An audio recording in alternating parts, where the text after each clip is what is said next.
Latest updates ఎప్పటికప్పుడు పొందడానికి big TV WhatsApp channel follow అవ్వండి. లింక్ డిస్క్రిప్షన్ లో ఉంది. ట్రంప్ టెంపర్ గురించి తెలియని వాళ్ళుండరు. అందులోనూ అమెరికా మిలిటరీకి గతంలోనే ట్రంప్తో అనుభవం ఉంది. గత ట్రంప్ పాలనలో తీసుకున్న నిర్ణయాల విషయంలో పెంటగాన్ అధికారులు ట్రంప్ను విమర్శించారు కూడా. అయితే అదే ఇప్పుడు ట్రంప్ను మరింత రెచ్చగొట్టింది. ఎవరెవరు తన మాట వినలేదో వాళ్లే టార్గెట్గా పావులు కదుపుతున్నారు. ఏకంగా చట్టాలను మార్చి వారి పని పట్టడానికి పూనుకున్నారు. ఏకపక్షంగా నియామకాలు చేసే ప్లాన్ చేస్తున్నారు. అయితే ట్రంప్ను ఎలా నియంత్రించాలనే పనిలో పెంటగాన్ ముందు నుంచే వ్యూహాలు రచించుకుంటోంది.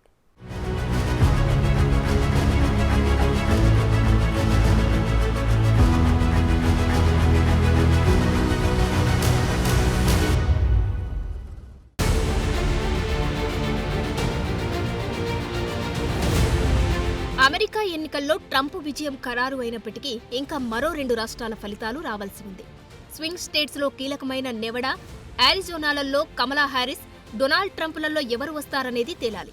అయితే ఈ 2 రాష్ట్రాల ఎలక్టోరల్ కాలేజ్ ఓట్లను రిపబ్లికన్లు గెలిస్తే ట్రంప్ మొత్తం 7 స్వింగ్ రాష్ట్రాలను క్లీన్ స్వీప్ చేసినట్లే లెక్క. ఇప్పటికే రిపబ్లికన్లకు సెనేట్లో మెజారిటీ ఉండగా పాపులర్ ఓట్లలో కూడా ముందంజలో ఉన్నారు. కాంగ్రెస్లో ప్రస్తుతం 6 సీట్ల తక్కువ మెజారిటీ ఉన్నప్పటికీ అక్కడ కూడా ట్రంప్దే పైచేయిగా ఉంది. ఇది ట్రంప్ కీలక విధానాలను అమలు చేయడానికి మరింత బలాన్ని ఇస్తుంది. అందుకే రాబోయే రోజుల్లో నాటో కూటమి నుండి బయటకు వచ్చేసే ప్లాన్ చేసిన అమెరికా వీధుల్లో నిరసనలు అణిచివేయడానికి సైనిక బలగాలను మోహరించినా ట్రంప్కు ఎలాంటి అడ్డంకి లేకుండా చేస్తుంది. నిజానికి ట్రంప్ తీసుకునే ఇలాంటి నిర్ణయాలపై పెంటగాన్ నుండి వ్యతిరేకత వస్తుందన్నది స్పష్టం. అందుకే ట్రంప్ తనకు అనుకూలమైన వారిని తీసుకోవడం కోసం పెంటగాన్ ఉన్నతాధికారుల్లో మార్పులు చేస్తారనే అభిప్రాయానికి కారణమైంది.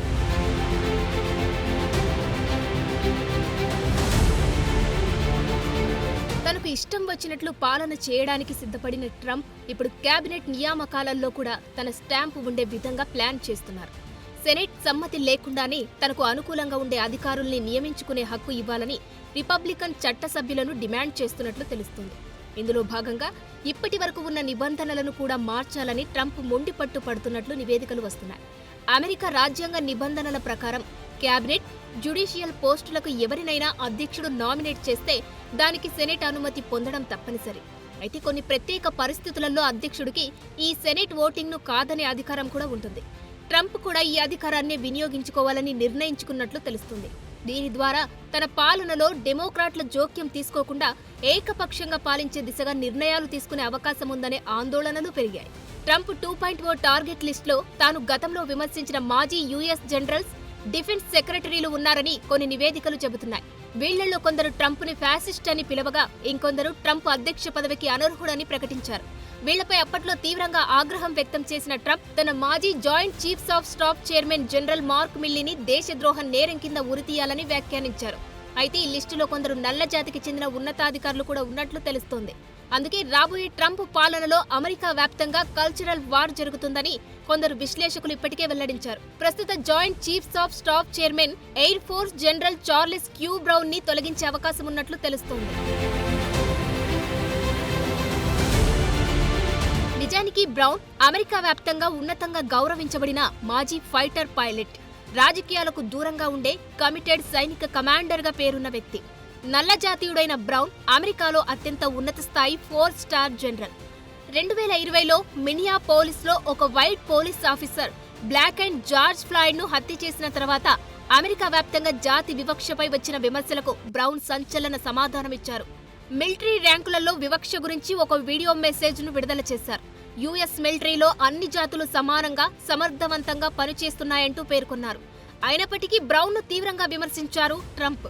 ట్రంప్కు కాబోయే వైస్ ప్రెసిడెంట్ జెడీ వాన్స్ కూడా బ్రౌన్ను వ్యతిరేకించారు. గతేడాది యుఎస్ మిలిటరీ అధికారిగా బ్రౌన్ను ఎన్నుకునే క్రమంలో నాడు సెనేటర్గా ఉన్న జెడీ వాన్స్ వ్యతిరేకంగా ఓటు వేశారు.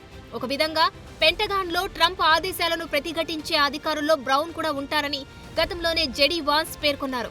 ఈ క్రమంలో ప్రభుత్వంలోని వ్యక్తులు విధేయత చూపకపోతే వారిని తొలగించాలని ప్రెసిడెంట్ ఏం చేయాలని ప్రయత్నిస్తున్నారో దానికి అనుకూలంగా ఉండే అధికారులే ఆ స్థానాల్లో ఉండాలని వాన్స్ ఎన్నికల ముందు స్పష్టం చేశారు.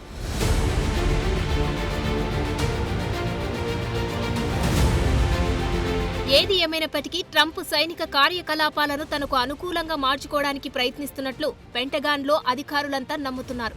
సరిహద్దులో కస్టమ్స్, సరిహద్దు రక్షణకు సహాయకంగా అదనపు యాక్టివ్ డ్యూటీ దళాలను పంపే అవకాశముందని అనుకుంటున్నారు. యాక్టివ్ డ్యూటీ, నేషనల్ గార్డ్, రిజర్వులతో సహా సరిహద్దు వద్ద ఇప్పటికే వేలాది మంది బలగాలు ఉన్నాయి. జో బైడెన్ అడ్మినిస్ట్రేషన్ గతేడాది 1500 యాక్టివ్ డ్యూటీ ఫోర్సులను అక్కడకు పంపింది. ఇప్పుడు ట్రంప్ దానికంటే అధికంగా దళాలను అక్కడ మోహరిస్తారని, ముఖ్యంగా అక్రమ వలసలను నిరోధించడానికి భారీగా సైన్యాన్ని వాడతారని తెలుస్తోంది. రాష్ట్రాలకు సరిపడా మ్యాన్ పవర్ లేదని, హెలికాప్టర్లు, ట్రక్కులు, కంబాట్ సామర్థ్యాలు లేవని ఇప్పటికే ట్రంప్ చెప్పారు. అయితే యాక్టివ్ డ్యూటీ బలగాలను అమెరికా వీధుల్లోకి పంపే నిర్ణయాన్ని మాత్రం పెంటగాన్ తేలికగా తీసుకోలేమని చెబుతోంది. ఇది దేశంలో అంతర్గత కలహాలను విపరీతంగా పెంచుతాయని విమర్శిస్తోంది. సరిహద్దు మిషన్ కోసం వేలాది మంది సైనికులను అక్కడికి పంపితే ఇది విదేశీ బెదిరింపులను ఎదుర్కోవడానికి సైన్యం సామర్థ్యాన్ని దెబ్బతీస్తుందని హెచ్చరిస్తున్నారు.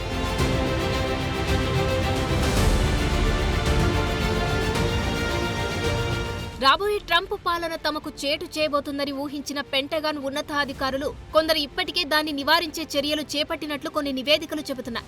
ఇందులో భాగంగా కొన్ని పాలసీ మార్పులను కూడా చేస్తున్నట్లు తెలుస్తుంది. ఒకవేళ ట్రంప్ షెడ్యూల్ F ని జారీ చేస్తే పెంటగాన్ ఇతర ఫెడరల్ ఏజెన్సీలు ఆ వర్గంలోకి ఏ ఉద్యోగులను తరలించాలో జాబితాలను రూపొందించే పనిలో ఉన్నాయి. అందులో వీలైనంత తక్కువ మంది ఉద్యోగులు వచ్చేలా ఈ ప్రయత్నాలు జరుగుతున్నట్లు తెలుస్తోంది. అలాగే ఫెడరల్ ఉద్యోగులను రక్షించే గార్డ్ రైలులను బలోపేతం చేయడానికి ఈ ఏడాది ఏప్రిల్లో office of personal and management ఒక నియమాన్ని కూడా జారీ చేసింది. ఈ క్రమంలోనే మిలిటరీ రాజకీయంగా దుర్వినియోగం చేసే ప్రమాదం ఉందని కూడా US defence secretary Lloyd Austin పదే పదే హెచ్చరించారు. అలాగే యుఎస్ మిలిటరీ చట్టబద్ధమైన ఆదేశాలను మాత్రమే పాటిస్తుందని కూడా ఆస్టిన్ అన్నారు. ఈ మాటలను స్పష్టంగా డొనాల్డ్ ట్రంప్ రాబోయే పాలనను ఉద్దేశించి వచ్చాయని అమెరికా వ్యాప్తంగా చర్చలు జరిగాయి.